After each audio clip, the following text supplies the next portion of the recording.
All right, so now that we've covered most of the kind of fundamental mechanics of guard retention, now we're gonna go into more case-specific situations. So we're gonna start with the Toreando pass. So go up. So we kind of already covered this before, but I'm gonna go a little bit more in depth. So a Toreando pass, I just kind of define it as the guy's holding both pant legs and he's trying to get around you, controlling both pant legs. There's a lot of different ways guys can do this, different variations, but we're just gonna start with kind of what I think is like a basic one, okay?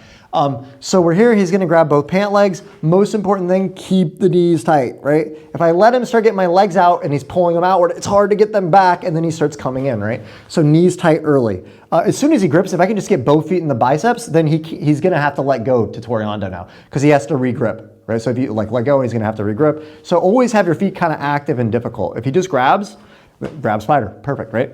But now somehow I mess up, he gets the grips and he starts to go around. First thing, hip swivel, frame the thigh with my left hand, right? That's gonna give me support. And then usually what the Toreando, the guy's shoulder is gonna come at you, so I wanna frame that quick, okay? If I frame late, it's harder, right? So I want to frame this early here. Again, notice my elbow and knee connection is really good here. He leans into me. I have this nice frame. Now my left foot comes across and then up to the bicep, okay? And again, I'm not doing spider guard necessarily. This is just a way to recompose. I would use this even no-gi. Even if the guy was holding my ankles here, like hold the ankle. Here, same idea. I go across and up to the bicep, right? And this foot in the bicep is gonna, as long as he's holding, you can go back to the pant. As long as he's holding, it acts as a tool for me to help downward pressure and center back up. And once we center back up, we can go double sleeve if he keeps holding. If he lets go of one, I can break lasso. If he's standing kind of close, I could grab either ankle, whichever one's closest. And now I have my initial grip, right? Okay, so again, we're here. Now he'll go the other side. He starts to go here. I frame the thigh.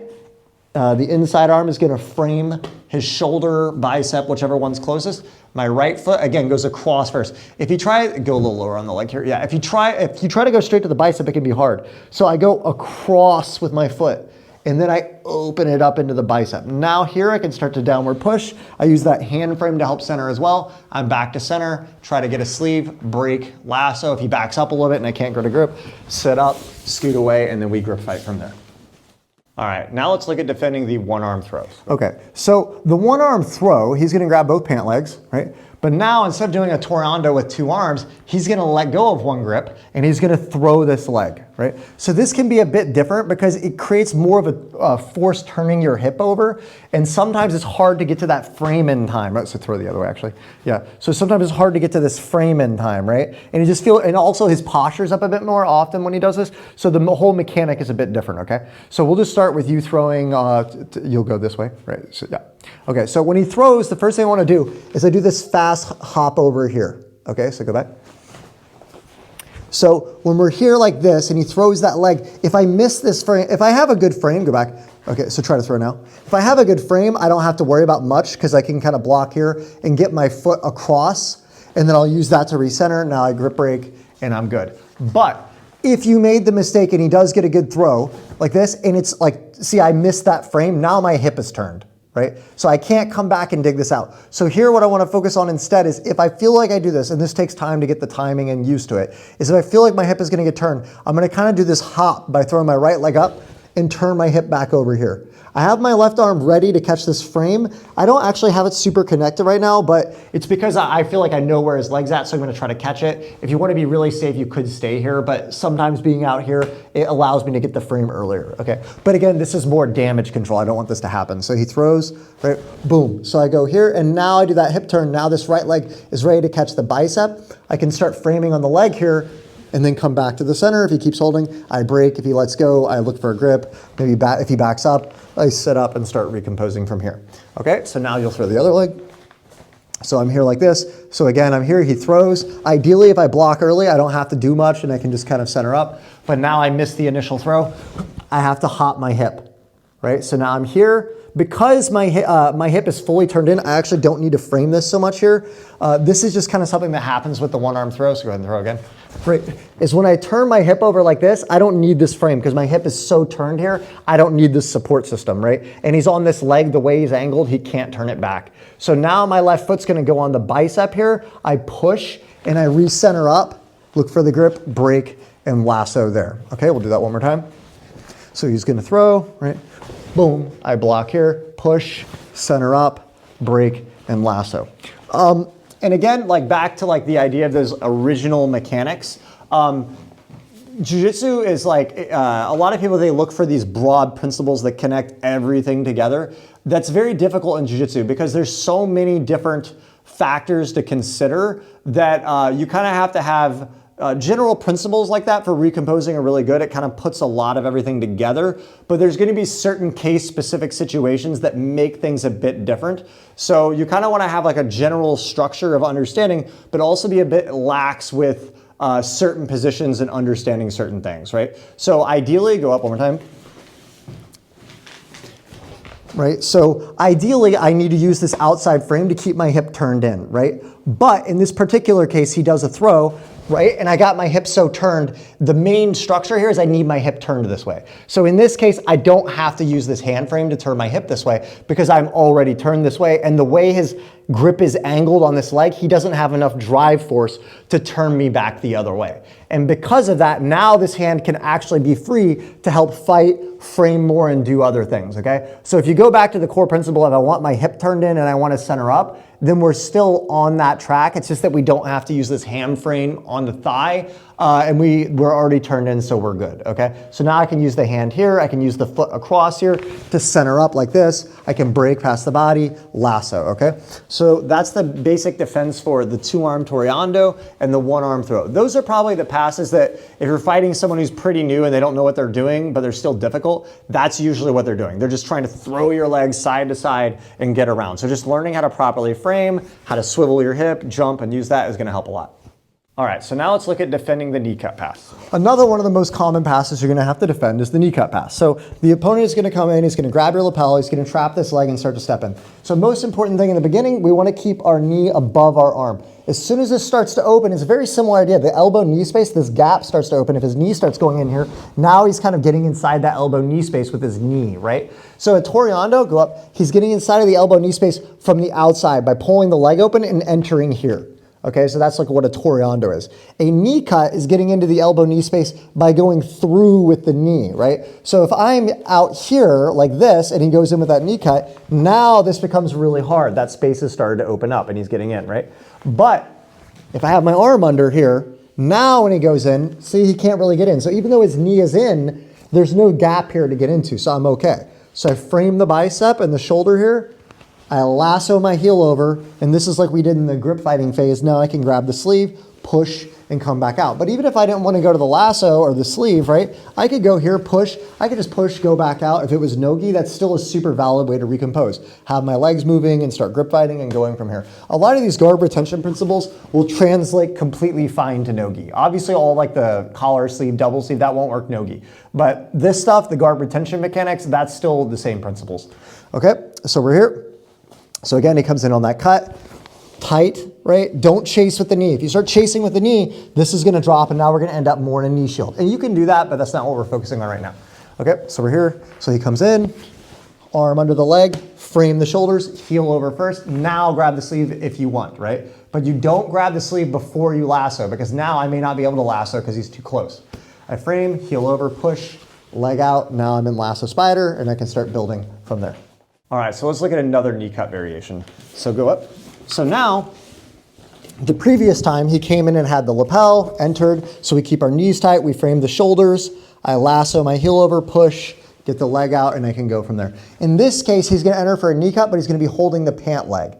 Now the difficulty with this, come in the same way, but hold the pant leg, right, is that now I can't lasso because of this leg grip. See, it's hard to go over this, right? So instead, what we're gonna do is I'm gonna push his shoulder, and I'm gonna put my foot in the bicep. And now again, the same idea of the outside leg mechanic, I can press and kind of go down with this and it'll give me the motion to bring this leg back out. Now from here, if he keeps holding, I can grab both sleeves, I got spider. If he lets go, I don't wanna hold one spider because I'm gonna get thrown. So I break, lasso, and now I'm back in control, okay? All right, we're here, so he gets the pant leg, he enters.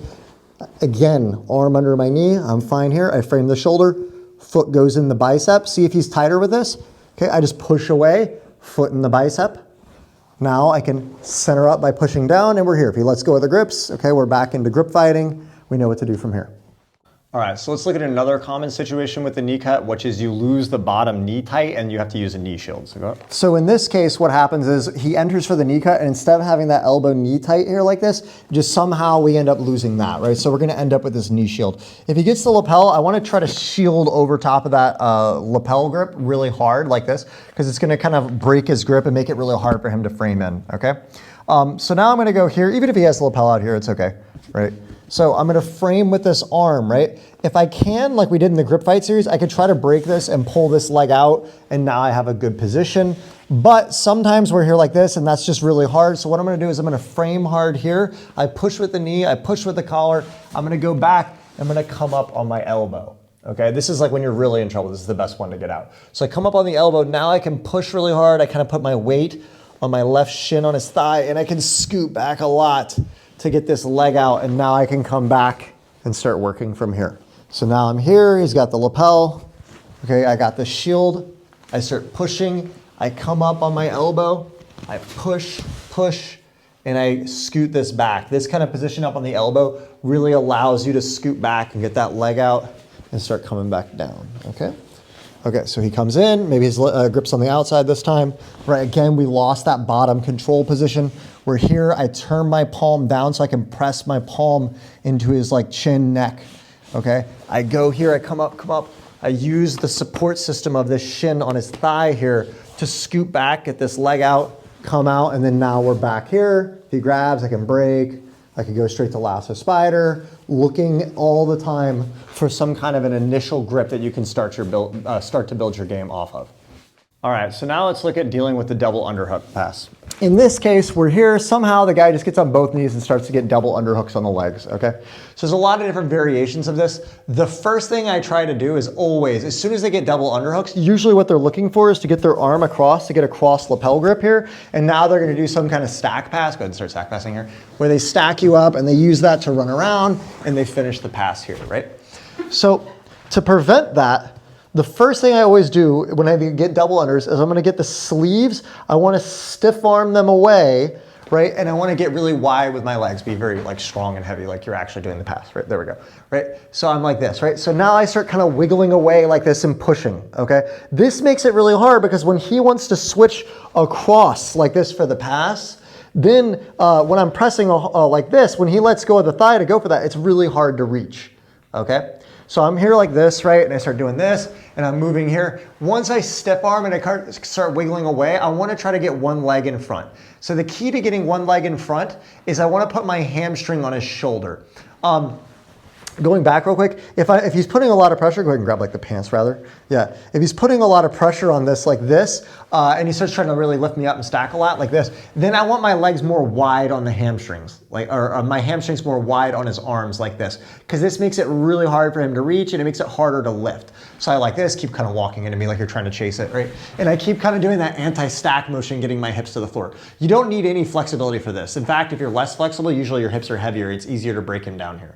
Okay, now from here, when I want to finally get my leg in the way, I'm gonna switch one leg, get my hamstring on the shoulder and push away really hard like this.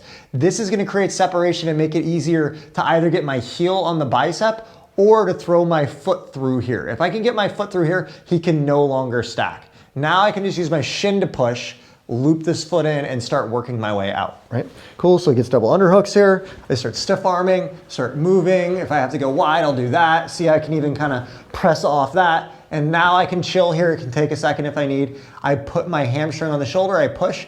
I either try to go heel in first. If I can't get the heel in, you can throw this leg all the way through. If you're less flexible, if you throw it, it's usually easier. If you go slow motion, that's like all I can do. If I throw it, it's easier to go through, but you have to be careful not to hit the guy in the face. So just do the best you can. This one, like you used to be able to do this where you would put the heel in the gi like this. I don't think they allow it in IBJJF anymore. If you're in the gym, you might be able to do it. If the guy's purely stalling and you're really unflexible, you can push like this and loop the foot in front. That's a really good one. Some tournaments might allow it. Also, there's another variation you could do. You could go here and hold the lapel like that because it's illegal as long as I'm holding the lapel, and then you could try to loop in the front here, but I just want to get one foot in. Once I get one foot in, now he can no longer keep stacking, right? If he keeps driving in, he's just going to give me a triangle choke, okay? Okay, so again, we're here. like this. If he starts really driving in, trying to stack, I just keep going back like this. I start looping this foot in front and go through, okay? Or I go with this one through here. Once I get through, that's gonna turn into a triangle. The good thing about defending a double underhook pass with this is usually when you get out, you already have both sleeves. So worst case, I go feet on hips, and now I'm here, and I can start trying to build from here, and now I have all my spider stuff starting to open up again. Right, so I'm here like this, exactly. So I'm trying to push here. There's different ways the guy can grab that changes it a little bit, right?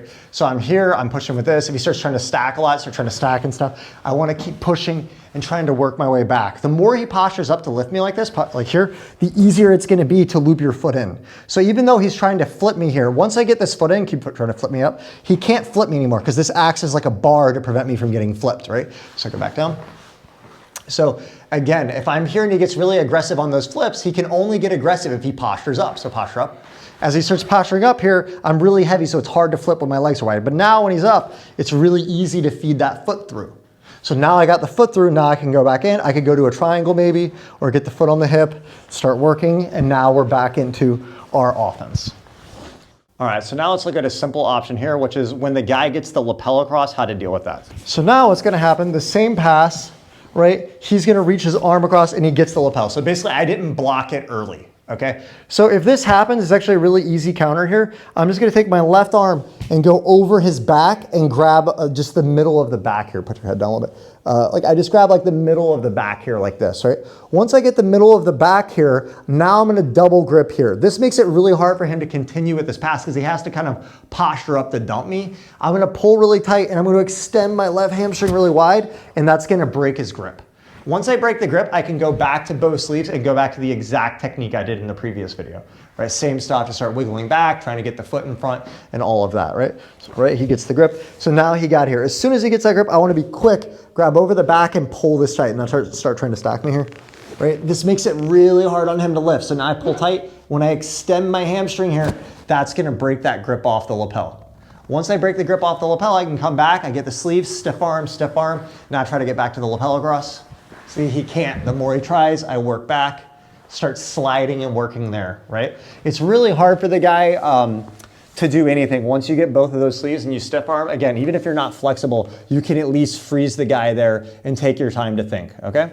Right, he's here, so I'm trying to block it early, but he kind of makes that grip across, right? If he gets low, it's not a big deal. If he is super high, that's a different thing, but you should be able to prevent that early. You don't want to allow him to get all the way up into your neck. But again, if you're fighting, that's not going to happen, right? So he gets across like this. As soon as he gets there, over the back. Grab, extend that left leg wide, go back to both sleeves. I can start wiggling back, start trying to work my feet in front and building from here. All right, so let's look at one more variation of the double underhooks, which is the guy is gonna really fast try to dump his way through, or he's gonna try to bear hug your leg. Okay, so what's gonna happen in this case is he gets double underhooks, but instead of kind of doing the like grab your hips and lift you up and stack you in slow variation, he gets through and he's just gonna grab your thigh and he's gonna fast like thrash your leg across really hard. So go ahead and try, yeah, like this really quick and try to run around. So that's another way people are gonna try to escape. So it's a really classic escape here. Marcelo Garcia uses it all the time. I love it too. Is if I'm here and the guy tries to throw through real quick, we're gonna go slow. Right here, I'm gonna put my left hand behind the elbow like this, maybe the tricep even. If you can get material, that's great. If you can't, you can just palm it. So as he goes through, I'm gonna guide that and press, and I come up on my right elbow. This is gonna block him from, so he can't turn back in. Now I can put my feet on the floor, scoot back, and get back out of the dangerous situation, okay? So we'll try it again in a different situation here. Okay, we're like this. He's here, so he starts to throw over. I go behind the elbow here. I push, come up, and now the main thing is to get my knee back out here. Once I get my knee out, I'm good. He cannot finish this. I can just bring this here. Sometimes you can even go for the back, but just being conservative, we'll just assume that he's not gonna fall into that. We block here, I scoot out and frame, and now I'm back in the open guard again. So he's here, he starts to throw around, boom, I go up here, frame, scoot out, and go this way. This one can also come in useful. Another variation is the guy gets double underhooks, and now he's gonna kind of bear hug the legs while I get double underhooks, right? So this can be annoying because he pulls your hips in really hard to him, and it's very difficult to get out of this. He's very tight. So what I do here is I'm just gonna grab both wrists. I actually push my hips up and I stiff arm his wrists. make my legs straight, and I'm gonna start to slide down. As I do this, I'm slowly getting out of the position. If he lets go, let go, yeah, then I'm gonna fully get out, right? So what usually he'll do is once I get here, he'll start trying to kind of throw the legs, and we go exactly back into the same exact situation, okay? So we're here. So he's here, he bear hugs the legs. Usually I try to prevent that early by controlling the sleeves like I showed before, but it's gonna happen. So he bear hugs here, so I just go up with my hips. I could even focus on my hands if I need to, and I wanna just start sliding down. Now if he lets go here, it's just gonna be really easy to start trying to go out. So usually what he'll do is he'll try to shuck the legs. Again, just anticipate that. I come up on the elbow, I frame, scoot out and start getting out quick, okay? This is such an effective recompose for that double underhook situation. Again, there's different ways guys will do double underhooks. Some guys are slow, some guys are trying to fast about it, so you need the different defenses. Again, the first thing is always try to get those sleeves stiff arm, be heavy, walk your hips back, anti-stack motion. If they try to go through fast though, this is a really good way to save the situation. All right, so let's look at another common pass situation, especially for beginners, is guys trying to bear hug your legs, okay? So you're gonna. With this one, somehow, usually if your feet are like this, it's just really hard for someone to get to that situation anyway, but your legs are gonna get out and he's gonna bear hug your legs, exactly, right? And so he's just gonna go here, kind of grab the thighs when you do it, if that makes sense. Yeah, exactly like this. And he's gonna put his head on one side and he's gonna start trying to walk around and like shoulder drive so you can move your, yeah. Exactly, and then he's gonna go here, and then often they'll just try to shift back and forth, side to side. So you turn in this way, then they go the other side, and they slowly work their way up, and it can be very frustrating, okay? So what I always focus on with this is I just wanna get my knees to my chest, okay? So if he's here, I'm just gonna frame the shoulder and the bicep, and I'm gonna make my legs straight, and I just start trying to slide my knees out. Now he may shift to the other side, that's fine, go ahead and shift to the other side. I'll focus on the head, here, and then now every time my legs get out a little bit more. So now I go head and shoulder and I get my knees out more. If he shifts to the other side again, all right, go back to the other side. Yep. You got to, yeah, there you go. Go this way. Yeah, there you go. See, I push here and I just keep wiggling my knees out. I just focus on not allowing his upper body to progress upward. Every time I frame the head and shoulders like this, my knees start getting out. Once my knees are past his bicep or arm line here, you can already start to see my knees. I'm gonna get out now, right? Now, once I get the knees out, I'm just gonna frame and get my knees here. And now if he starts coming back into me, he doesn't have anything anymore. Now I'm starting to grip fight, okay? Right, so he gets in here. Again, the big thing is like, don't get in this situation in the first place, but it happens sometimes, so we're gonna be here. We frame the head, the shoulder. Sometimes I do the shoulder and the bicep. You have to feel what you can get, you know, and also depends on how his body weight's coming at you. So just generally I'm framing either shoulder bicep or shoulder head, and I'm just starting to turn on my side and start wiggling my knees out, right? If he goes to the other side, I start going that way really hard. See, I'm gonna turn this way and start going here. And I just keep turning into the way he's going, framing the head, the shoulder, the bicep, until I can slowly wiggle my knees out and start working from there. Okay, so he gets in, boom, he's really tight, right? I go here. What you don't want to do is don't start reaching for his hip and stuff like this. Now you can start grabbing up my back and start passing from here. That's really bad, right? Always be framing. That's one of my rules in guard retention in general is always be framing. For the most part, you should always be trying to frame. Few exceptions like the double underhooks, maybe you grab the sleeve, but most of the time you're framing. Okay, framing and getting your knees to your chest. So he's here, so I start framing, I start to go here, he starts going the other way. Right, I start blocking here, turning back in, and just keep wiggling. A lot of times you just have to feel kind of where the space is, because like the guy could be on this side, put his head on the other side. You're just trying to block the head's frames, prevent him from progressing up your line, and just slowly start wiggling your knees out and getting out.